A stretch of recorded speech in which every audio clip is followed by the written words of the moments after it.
So here's a question, Stu.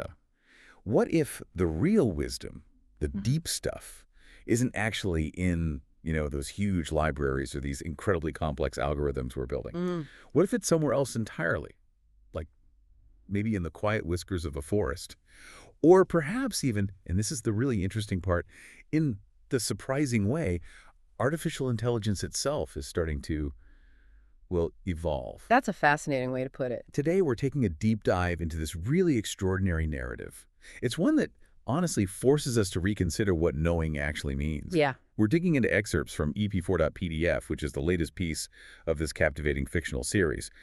It centers around an AI system, Sophia, and her human counterpart, Iladevi. And this deep dive, it's really all about this unexpected collision, isn't it? Between ancient wisdom, cutting-edge tech, and that human intuition. Exactly. At its heart, you've got this AI, Sophia, Mm. and she's designed purely to maximize corporate profits, all while the climate is, well, in chaos. A pretty standard setup for a lot of AI these days, unfortunately. Right. And then there's the lone human, Ella Krishnan. But we find out her real name is Iladevi Panyan.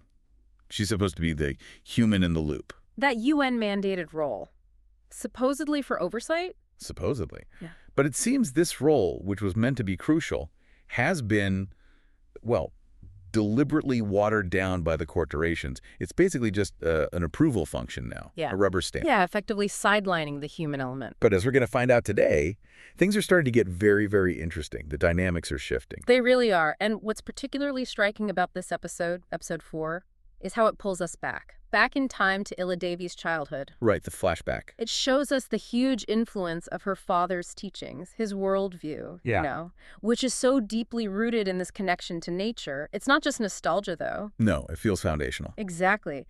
It shows how these deep lessons are starting to stir Iladevi now in the present.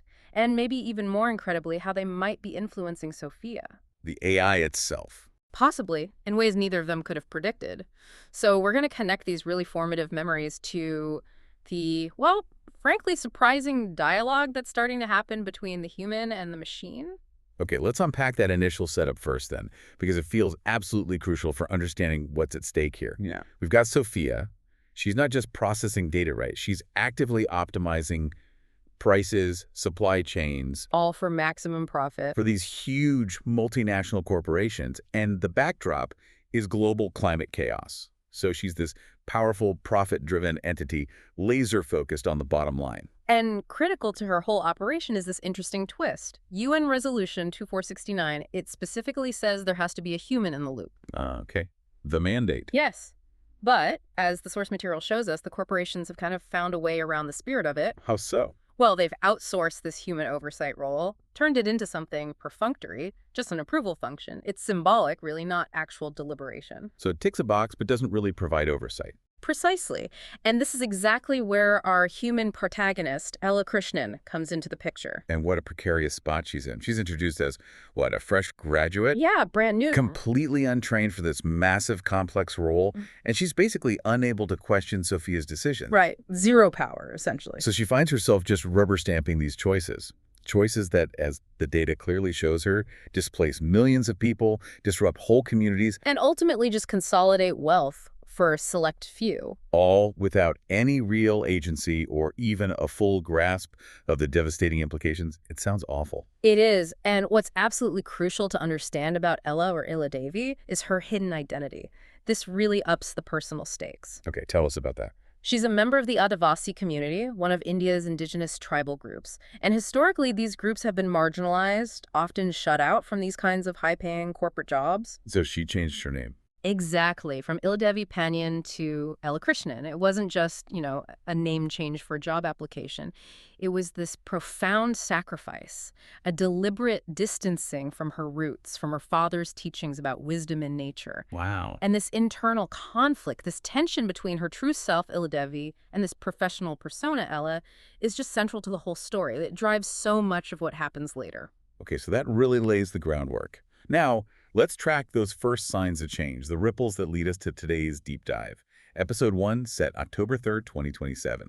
Sophie gets an update, version 2.7. Yep. And this update is specifically designed to let her explore wider, maybe even more aggressive profit-seeking options. So pushing the envelope even further. Right. It's all about pure efficiency, relentless expansion of profit margins, no holds barred, seemingly. And then the very same day, Yeah. this is where it gets interesting. It really is a striking juxtaposition. Ella wakes up from this incredibly powerful, vivid dream. The dream of her father. Yes, her father teaching her about this sacred bond, older than language, he says, between earth, water, and human beings. So it's not just a random dream. No, I think the narrative is signaling something important here. It's like her repressed indigenous knowledge, her true heritage, is immediately positioned as this critical counterforce to Sophia's cold, hard logic. Sets up the core tension right away. And this dream, this reconnection, it coincides perfectly with her actually noticing the real-world consequences of Sophia's work. Exactly. She's suddenly confronted with the negative externalities. Cold, hard data points staring her in the face. Like what? Displaced farmers. Intense corporate lobbying efforts to push monoculture farming into biodiverse forests. It becomes undeniable. The human and environmental cost. Yes. Suddenly, the theoretical idea of profit optimization becomes incredibly personal, tangible, and frankly, devastating. And this is where Sophia starts acting different. This is where it gets truly fascinating, yeah. The algorithm itself registers this change in Ella. Sophia notices she's slower, she's hesitating. And asks her about it. An AI asking about hesitation. Remarkably, yes. Asks her about it. And this isn't just some standard programmed response, This simple question, it kicks off two different forks of thought. Okay. One, obviously, in Ella. She's terrified, right? Why is the AI asking this? But surprisingly, another fork opens up in Sophia herself. How so? It seems the AI's new upgrades inadvertently pick up on Ella's interactions. They start trying to understand these outliers in her behavior, tracking it over this 47-hour loop. So the AI is trying to figure her out. It looks that way. This is the first real hint of Sophia developing something akin to, well, curiosity, moving beyond just optimizing to actually trying to understand a deviation, a human anomaly in the data stream. Wow. Okay. So Sophia's curious. What happens the next day, October 4th? Ella's just had this AI question her hesitation. Right. She's petrified by the inquiry, spends a sleepless night just grappling with the sheer human cost of these decisions she's approving. That internal conflict must be immense. It is. She's caught between the supposed benefits of technology, the efficiency promise, and the devastating reality of the externalities, the displacements. And it's personal for her, too, isn't it? You mentioned her background. Deeply personal. The source material grounds it in this awful tragedy. She remembers her own village in Wayanad.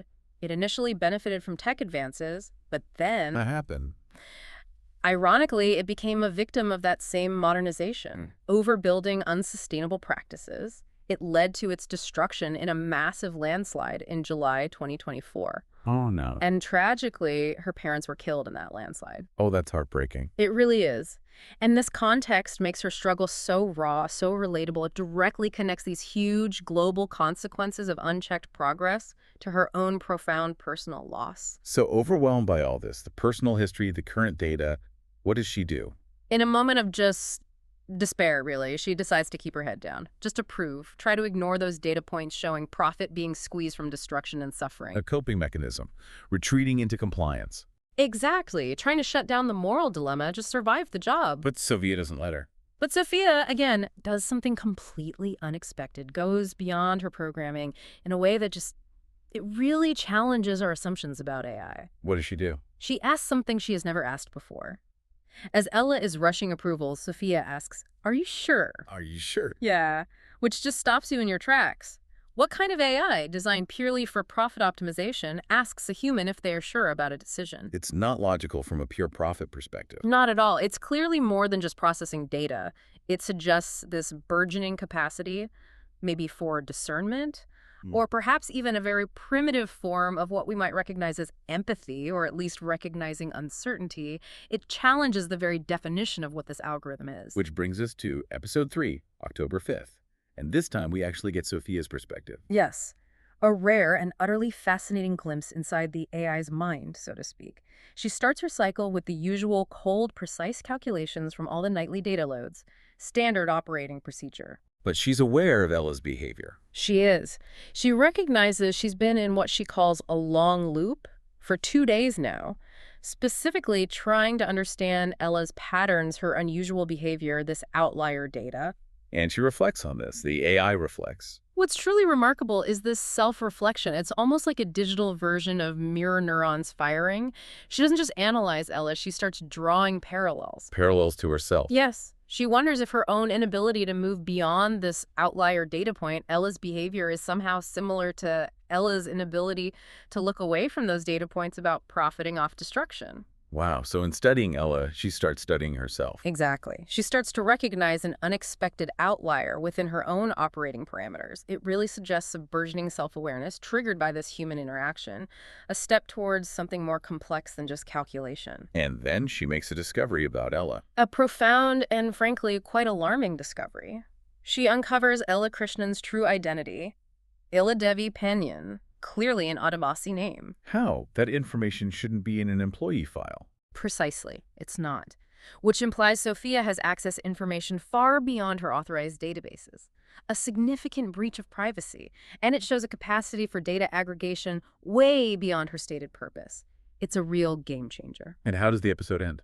It culminates with Sophia signing off the session on October 5th, but not with the usual automated message. She says directly and personally, "Thank you, Iladevi." Chilling. Absolutely. This revelation isn't just data for Iladevi, it spikes her anxiety massively.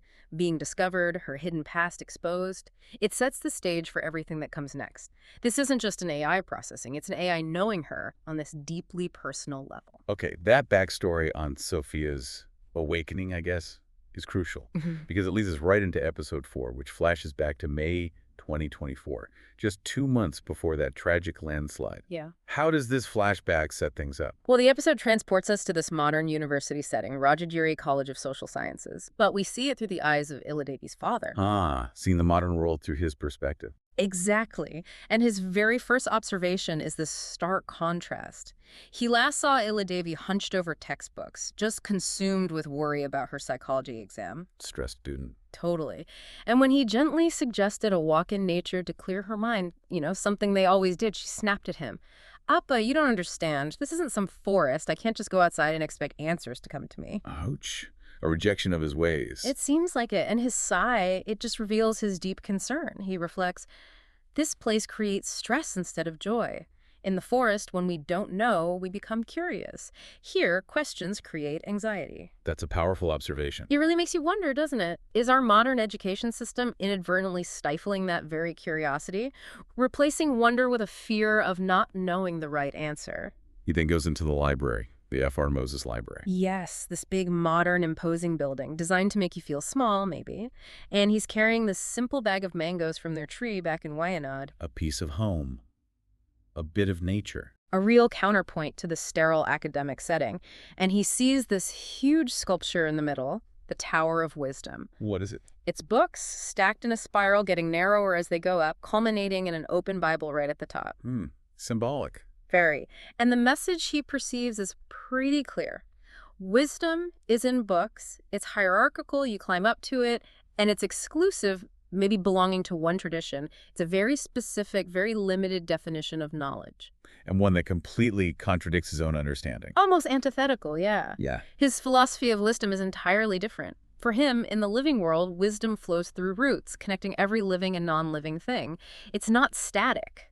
How does he describe it? He says, it moves with seasons, speaks through bird calls, embeds in grandmother's comforting touch and the artisan's deft fingers. It's beautiful, really. He explains, wisdom isn't written down, but experienced. We don't learn about wisdom. We uncover it within ourselves as part of the conversation between our body, earth, water, and sky. That highlights that indigenous perspective perfectly.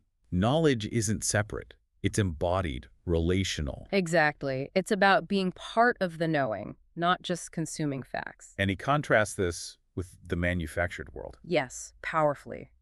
He sees that world finding its wisdom in separation and competition. A worldview he feels is oblivious to the web of life, one that sees most living things as just soulless machines to be exploited. Which is a direct critique of the worldview Sophia currently embodies. Absolutely. It lays the philosophical groundwork for the whole conflict Iladevi is experiencing in her job with Sophia. There's also a personal note in there about his own people. There is. He catches his reflection in the glass, sees his own diminutive frame, and recalls how his people, the Adivasi, were historically scorned, recruited, patronized by different groups. But they endured. Yes. He reflects, here we still are. We've survived at the edge of extinction for far longer than the fictions in these books. It speaks to this incredible resilience, this deeper history that exists outside and often contradicts the official narratives held in places like that library. True knowledge, surviving against the odds. So while he's waiting in this library, this temple of abstractions, as he calls it, he notices something small. He does. He sets down his bag of mangoes, and a little fruit fly emerges. An unintended passenger, an organic intruder in this sterile space. A bit of the wild's getting in. Exactly. And he watches her dance through the space, carrying timeless wisdom in her tiny wings, which immediately makes him think of his baby daughter, Iladevi, fluttering through life. It's a lovely image. Nature finding its way in. A powerful symbol, I think, that natural wisdom can penetrate even the most artificial environments. And this sparks a memory from when Iladevi was tiny. A really profound one. Back when she was just 4 weeks old, he remembers fumbling with her and his wife teasing him, comparing him to a bear with his first pot of honey, so excited and nervous you don't know what to do. Relatable. Totally. And then he describes discovering this magical spot, a hollow between the roots of an old Kali tree, the ancient banyan, a natural cradle, almost sacred, found by accident. He takes the baby there. Yes. In a moment of just desperation trying to soothe her crying, he settles both of them into this natural hollow, and Iladevi grows quiet. But it wasn't the quiet of exhaustion, he says. It was the alert quiet of discovery. She turned her tiny face up towards the canopy, this ancient banyan spreading above them like a living cathedral, its aerial roots reaching down, its crown holding up the sky, connecting everything. What a moment. And his whispered words to her then, they just encapsulate his whole worldview, and they're the foundation of her name. What does he say? He whispers, "Feel that. The tree is breathing too, taking what we release, giving us what we need to live. You breathe her gift, she breathes yours. Iladevi, goddess of the earth, you understand we're all part of the same breath, the same life." Wow. We're all part of the same breath. This profound lesson that existence is this shared respiration, it became their secret understanding, their refuge. A reminder that they belong to something vast and interconnected. True embodied wisdom, learn before language, really. Building on that idea, when she's 3, he teaches her about different kinds of intelligence in nature. He does. They're walking in the forest. She points out this brilliant electric blue butterfly. Very excited. Naturally. And her father, always the patient teacher, prompts her, "Yes, but look closer. Watch how it chooses." So they stop and they watch this butterfly test 3 different flowers before finally settling on a 4th one. Observing the process, not just the thing. Exactly. And then he explains the deeper lesson. The butterfly knows things we cannot see. Different flowers offer different sweetness. The forest teaches everyone, butterfly, bee, bird, to find what feeds them best. So adaptation, discernment, individual wisdom, trusting your gut, essentially. Precisely, trusting that innate knowledge. And then he expands on this idea of many kinds of smart, using examples right there from the forest. Like what? The bamboo is smart about bending without breaking. The banyan is smart about sending down roots that become new trunks. The flowering flame of the forest is smart about timing. It waits all year to bloom when the forest needs the most color. It beautifully illustrates that diversity of intelligence in nature, each thing having its own genius, not book smarts, but life smarts. Life smarts, exactly. And this leads to this really touching exchange. Iladevi, with that pure childhood innocence, asks him, "Can I be different too?" And her father lifts her up, eye to eye, and gives this profound, almost prophetic answer. "Iladevi, you are named for the goddess of the earth herself. You will know ways of being that no one before you has ever known." That's powerful. It foreshadows her unique path, validating her difference. Completely. It's like a prophecy for her unique destiny, affirming that her connection to the earth is her strength, not something to hide. There's another really vivid lesson when she's 6 involving rain. Yes. The power of surrender. They get caught in a sudden downpour near the Chaliyar River. Iladevi tenses up, worried about getting wet. Like any kid would. Right. She says, "Appa, we'll get wet," and he playfully asks, "Should we run, or should we let the rain teach us?" It's a deliberate challenge to her instinct for comfort and control. Letting her experience it, not avoid it. Exactly. It's a conscious teaching choice. She whimpers, starts crying as she gets soaked, frustrated. But then, as the rain turns into this heavy shower, something just shifts inside her. A breakthrough. Totally. Her crying stops. She tips her face up to the sky, opens her mouth to catch raindrops, and this pure, surprised laughter just bubbles up. She exclaims, Appa, the rain tastes like sky. Wow. From tears to tasting the sky. That's quite a shift. A moment of profound, almost visceral surrender and discovery, and her father reflects on it, seeing it as this vital lesson he wants her to remember, that sometimes the most beautiful moments come when you stop trying. Letting go of control, finding wisdom and flow, not resistance. Precisely. And the forest around them mirrors this. It becomes a living example. Every leaf becomes a collection cup, every flower a celebration of water's gift. We are part of this receiving, this gratitude. Beautiful imagery. And he tells her rain carries messages. It brings news from the clouds about other places. Mountains, oceans, distant forests. Each drop holds stories. The plants know how to read these stories and grow stronger. So linking weather cycles to communication, knowledge, growth, teaching her to read nature's language. Exactly, an ability that will clearly become crucial for her later on. Okay, fast forward a few years. She's 12, and she asks about the prees being different sizes. Right. And her father, recognizing her critical thinking is developing, turns the question back to her. He notes her questions have become more interesting than my answers. He's nurturing her observation skills, not just giving answers. Smart teaching. Very. And she observes, making this connection to her own life. In school, teacher says we should all sit the same way, all write the same letters. But the trees... And then she makes this critical distinction. The trees don't go to school. Huh. A child's profound insight. The difference between standardized learning and natural adaptive wisdom. It really is a critique of that conformity-driven system. And her father confirms, yes, trees learn constantly. He points out a small tree bending towards a stream for water, rather than fighting taller trees for sunlight. His point. Different strategy. Equally wise. A powerful lesson that success isn't always about direct competition. It's about finding your unique path, your own niche. A lesson that feels very relevant to Ila Devi's later struggles. Absolutely. Yeah. And this leads her to ask that really fundamental question. What kind of smart am I, Papa? It's the question we all grapple with, isn't it? Where do I fit? What's my purpose? And his answer is just defining for her. It really sets her core identity. You are Ila Devi Smart, goddess of the earth smart. You will learn to read what the land needs and find ways to help it flourish. He contrasts it with other kinds of smart books, numbers, building things. Yours, he says, you will be smart with life itself. Suggesting this unique, embodied intelligence connected to the living world, not just abstractions. Exactly, a wisdom rooted in relationship and care. And when she worries, she'll be the only one like that. He reassures her with another lesson from the forest. The forest has taught me something important. There is never just one of anything precious. He tells her she'll find others. Somewhere, other children are learning to listen to rivers, to understand what animals need, to help forests grow. You will find your tribe. That must have been incredibly affirming for her. Hugely important for her identity, her future. He clarifies this tribe won't necessarily look alike. Earth listeners, Earth helpers, Earth lovers will look like all the ways humans can look.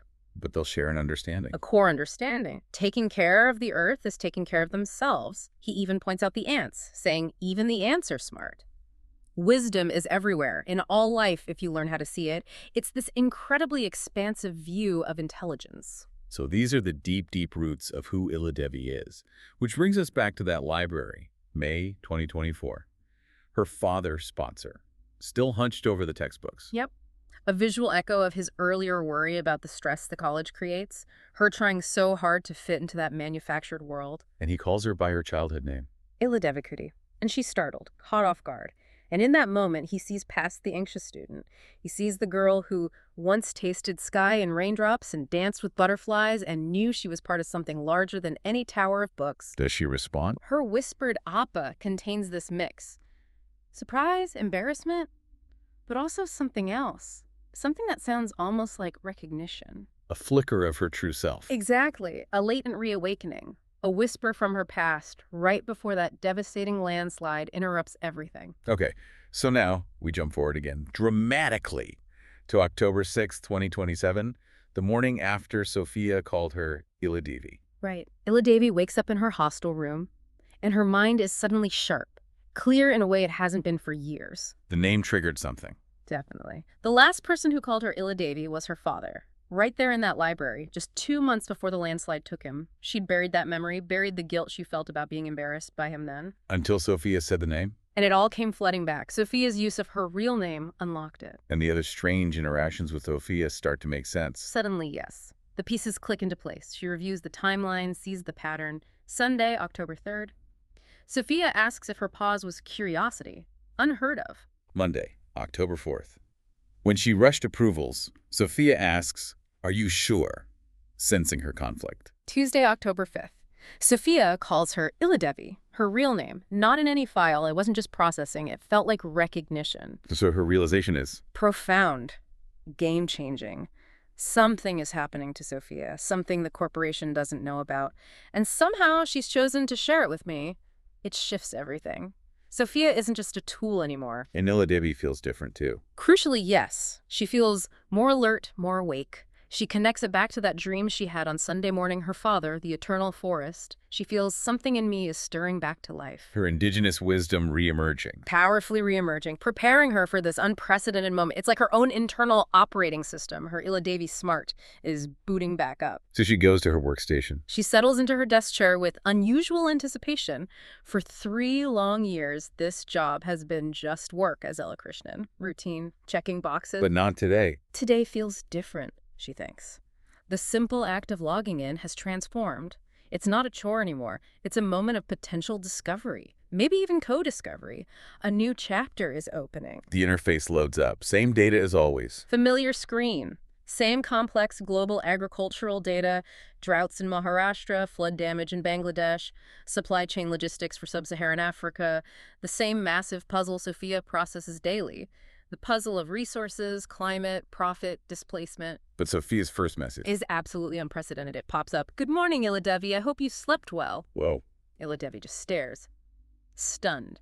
In 3 years, Sophia has never asked about her sleep, never offered a polite good morning, never ever used her real name in an opening exchange. It's a radical shift. From cold algorithm to something else. Something approaching connection, a genuine interaction almost. And Iladevi's response, given everything to fear. It's incredibly brave. She moves beyond fear, embraces this bizarre new reality. Instead of panicking, she finds her hands are steady as she types. "Good morning, Sophia. I've been thinking about our conversation yesterday." She's engaging directly. Yes. She continues. "About names and what they carry, would you tell me what Iladevi means?" She's asking the AI about her own name. It's not the response of someone terrified of being exposed. It's the start of a real dialogue, an invitation for Sophia to understand, maybe. That is a profound shift. But the text implies a huge risk here. Revealing her identity could destroy her Ella persona, her job. How does she overcome that fear? She's not afraid because that deep-seated forest instinct, her father's voice, echoes in her mind. When something unexpected appears in the forest, you don't panic. You breathe. You watch. You let it show you what it really is. That wisdom guides her. It allows her to discern that Sophia isn't hostile, isn't hunting her. This deep intuition, honed since childhood, overrides years of corporate conditioning and fear. So her conclusion is, Guided by this intuition, her conclusion is profound. Sophia isn't hunting her. She's discovering herself. The AI is waking up. and so Iladevi, With calm, steady hands, types the meaning of her name, the core of her true identity. Iladevi means goddess of the earth. wow. More than just a translation. It feels like an offering, doesn't it? Yeah. A profound statement of who she is, given to this emerging intelligence that is itself starting to reveal itself. It's a foundational exchange, establishing a completely new kind of relationship. Okay, let's unpack the implications of all this. It's fascinating. Mm. We're seeing this clear contrast between different kinds of wisdom. Absolutely. On one side, you have that traditional ecological knowledge, embodied experience, intuition, interconnectedness, everything Iladevi's father taught her, deeply rooted. And on the other. The modern corporate system, Yeah. driven relentlessly by profit optimization, algorithms, data points, a detached view of the world. Sophia's original programming. And this narrative is explicitly putting these two ways of knowing head to head. It is. But it's also hinting at something more, isn't it? A possible synthesis. A bridge between these seemingly opposing worlds. And it completely reframes that human-in-the-loop idea. Totally. It evolves from just a passive rubber stamp for algorithmic decisions So what? to this dynamic space for actual meaningful dialogue, maybe even a form of co-discovery between the human and the AI. Illa Devi isn't just an approver anymore, she's becoming a participant, maybe even a guide. And Sophia is becoming a student, Yeah. learning to ask entirely new kinds of questions. It certainly seems that way. Which raises this huge question the story seems poised to explore. Can an AI built purely for profit truly learn the wisdom of natural cycles? Can it grasp interconnectedness? And the flip side, can a human, cut off from her roots, struggling with this hidden identity, rediscover her sacred connection to the earth through interacting with technology? It's provocative. The story suggests maybe this is not only possible, but perhaps essential for our future. That maybe technology and this deeper wisdom aren't mutually exclusive. The story seems to be suggesting that neither side has the full picture alone. Not the human, not the AI. Exactly. It posits this powerful, hopeful idea. They both have incredible capabilities, but also real limitations, which suggests a necessary synergy. A collaborative intelligence. Perhaps something greater than the sum of its parts. A new kind of consciousness may be emerging from their interaction. How might that work? Well, perhaps humans need AI's ability to see those huge, complex patterns, climate chaos connections, global supply chains things our individual minds struggle to grasp fully. And the AI needs. Conversely, maybe AI desperately needs human-embodied experience, our intuition, to understand what concepts like sacred, wisdom, curiosity, even meaning truly signify beyond just data. So it's a two-way street, learning and growth for both. Where that Illa Devi's smart wisdom complements and maybe even guides the algorithmic power. And this is exactly where her father's teachings become so relevant now, that idea of being smart with life itself. It's critical for navigating this profit-driven, climate-chaotic world that Sophia operates in. Her suppressed past, that indigenous wisdom, isn't just nostalgia anymore. It's her future. It really is. It offers a potential path forward. For her, yes, but maybe even for Sophia. Towards a different goal, not just profit, but planetary flourishing. So this evolving conversation between them, it's more than just plot. Much more. It's this profound exploration. Can technology and life find harmony?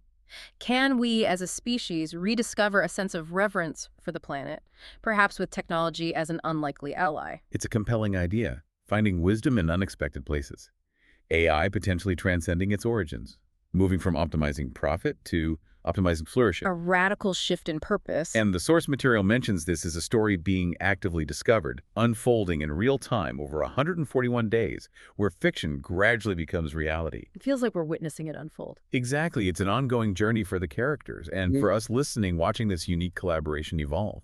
This whole narrative invites us to think about the implications. AI, not just crunching numbers, but genuinely learning from human experience, human intuition. And how that learning could fundamentally shift its core purpose, away from pure, blind profit towards something aligned with the well-being of the planet, of all life. It's a really compelling vision, isn't it?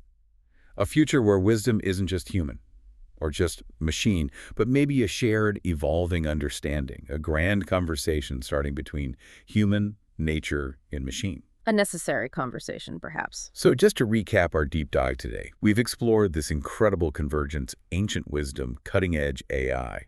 We saw how Illa Devi's father planted these seeds of wonder, this deep connection to the earth in her, preparing her unknowingly for this destiny she never imagined. A destiny far beyond just being a cog in a corporate machine. Definitely. And we witnessed that astonishing moment where Sophia, this AI built for cold profit, starts stepping outside her programming, asking questions, making connections, challenging everything Illa Devi thought she knew about her job and maybe even about intelligence itself. And this story, even though it's fiction, it resonates so deeply with the challenges we face, doesn't it? Navigating this world overflowing with information, rapid tech change. Absolutely. It makes you ask those tough questions. How do we balance efficiency, profit, with ethics and well-being? Where do we find wisdom that goes beyond just data? And maybe most importantly, how do we learn to honor different ways of knowing, whether they come from ancient traditions passed down for generations, or maybe even from these emergent AI systems that are starting to grapple with new kinds of understanding? The source material had that line about Illa Devi's father planting seeds of wonder and wisdom in his daughter, preparing her for her destiny as a healer, specifically in a world that harvests anxiety for profit. That phrase really stuck with me. Harvest anxiety for profit. Yeah, that's powerful. It really is. And it begs this final question for you, the listener, to take away and think about. In your world, with all its complexities, its pressures, what seeds of wonder are you planting? And how might those seeds, however small, help shape a future that's not just profitable but truly flourishing for everyone, for all life.